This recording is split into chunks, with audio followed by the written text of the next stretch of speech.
Hi there, this is Savewith Crypto. Welcome back to next part of the 2K to whatever challenge. We're obviously not doing very well at the moment, mainly because of the price of eGold and everything else is quite low at the moment. 132 today.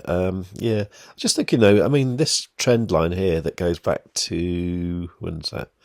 Kind of October 2020, which is about when eGold became eGold after it had been ERD in the summer of 2020. And, it keeps coming back to this trend line. So, I don't see any reason why it won't sort of do something like that in the future. In which case we could be looking at, back to 400, 500 fairly soon. But I do think overall that eGold stands a pretty good chance of getting up to 1,000 and more, maybe in the next 12 months. Because it's just so good, really. It's so fast, it's so cheap, the fees are really low, and then we've got all these opportunities to do other things with it. You've got uTrust, and you've got the ZPAY coming as well. And I've heard rumours that eBay are going to integrate some sort of crypto system, and that could be uTrust, it could be ZPAY. I don't really care which one it is because they both involve eGold anyway, so that's quite cool, isn't it? Anyway, yesterday was a bit of a red day. Today's looking a little bit more green. Not mad though, is it? Everything is following Bitcoin, and Bitcoin just doesn't seem to know what it wants to do, really. It just doesn't seem to want to go up much at all, does it? But I'm sure it will. I'm sure it's going to surprise us all one day, very, very soon. I don't know when. Hopefully it'll be this week and it'll just, go nuts again. But we'll have to wait and see. So, meanwhile, back on the farm, what can we do? It looks like it's all ready for a bit of a harvest today, so I think I'll do that anyway.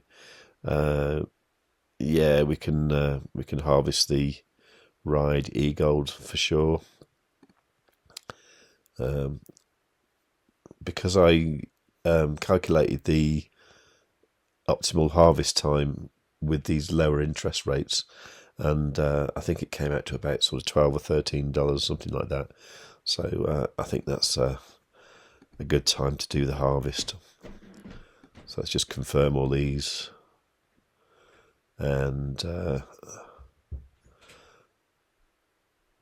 that's those two harvested. We can do a reinvest on this one here because that's at $13. So that's quite cool. Reinvest.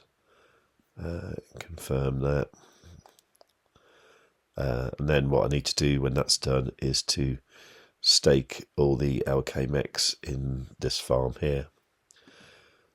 Okay, so select MEX, maximum stake, next, confirm, that's all good.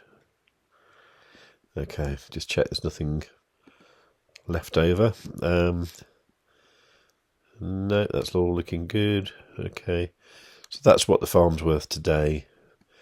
It's quite pitiful, isn't it, compared to what it has been? But I'll put that in the spreadsheet anyway, so that can go in there. These figures are the same, so I just need to put in the new amount of MEX, which is this figure here. Okay, so that goes in there, and then we'll be able to see the percentage increase. Okay, so we're up like 39.19%, which is not bad in MEX value, but obviously the MEX isn't worth as much as it was, so we should be at 3,289 now. We're obviously not. We're at not even half that, really. Well, actually, it's about half that. But it's quite feasible that eGold and MEX will double in value soon, so that will hopefully put us back on track. Okay, so with this challenge account, what we need to do is decide what we're going to do about these snapshots that begin in 7 days to do with this metabonding, which I must admit I thought I understood, and now I'm a bit more confused than ever, really. If you look at the comments I've got on the last video here, Rarest Popper says, before metabonding snapshot starts, you will need to remove the MEX and from the MEX farm and add it to a new metabonding farm that will be available soon. At least that is what Auron said. And also, you cannot choose only one project from Metabonding. You will receive part from all projects that participate in Metabonding. Okay, well, if that's the case, then that's the case, isn't it?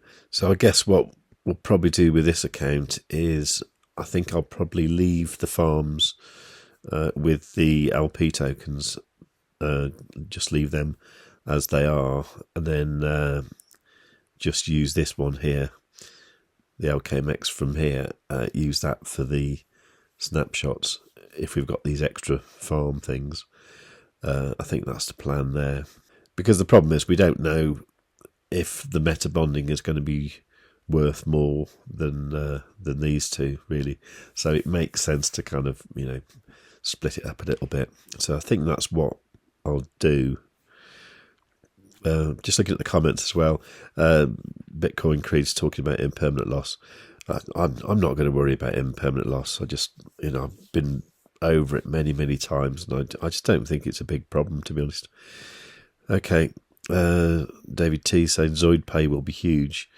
They are allowing you to spend LKMX with a Visa if you're staking 50,000 ZPAY. That sounds interesting, doesn't it? So, yeah. I think ZPAY is going to be quite big, actually. A bit of spam, ignore that. Seabass City's talking about impermanent loss again. And there was quite a good and useful discussion here. Started off by Marichal, saying, does anybody know how much minimum staked LKMX and eGold we need to be included in Metabonding, and which will be the appropriate proportion, 50%, maybe like in the LP tokens? Yeah, I don't think that's the case. Let's have a look at the answers. Rarest Popper said, proportion has nothing to do with it. You can stake only eGold if you want. I think that's correct, yeah. Stephen Cook said, actually, I read a day or two ago that the allocation for each of the 4 Metabonding projects is 10% each, of which 5% will go to eGold stakers and 5% to LK-MEX stakers. So if you only stake one of the two, you get a smaller allocation.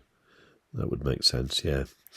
This needs to be totally confirmed. I found this snippet of info because I was investigating whether eGold web wallet stakers will be airdropped.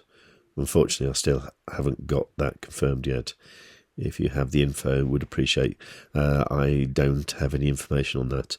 Rose Popper said, yes, it is true. A project gives 10% from total supply for Metabonding, 5% to eGold stakers and 5% to LK-MEX stakers. Of course, that if you only stake eGold, you will not get as many tokens as if you stake eGold and also stake LK-MEX. Okay.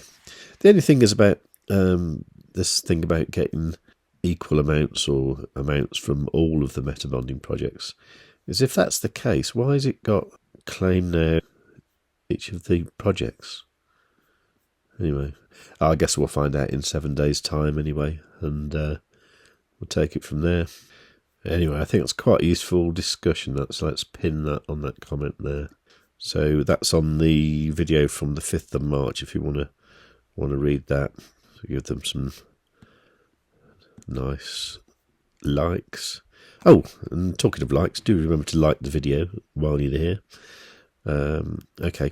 Pepsi TV, this is another ongoing impermanent loss discussion, and you can see what we're talking about on my blog. So if you go to savewith.crypto.org and then go to conversation, you'll see this comment down the bottom here somewhere. Yeah, it's quite a long one. Yeah, it kind of starts here. A bit more about this by Echo as well, so you might want to read that.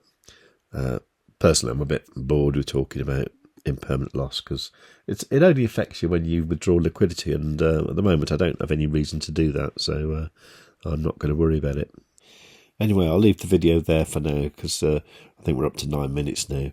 So I will do another one later on today because I want to talk about Crypto.com Earn, because they've changed the way they're going to pay interest. It's a bit annoying, really. And even worse, they kind of referred us to this article here. They put like hyperlinks in this menu here where you're supposed to be able to skip to the sections, and they haven't actually done it properly. It's like quite amateur. It surprised me actually. Anyway, so I'm getting a bit less interested in crypto.com than I used to be. I mean, I've still got the rose gold card and all that, but I'm more interested in Freeway, because whereas I'm getting 8.5% interest on my Bitcoin with crypto.com, I'm getting 33% with Freeway, which is a bit more attractive.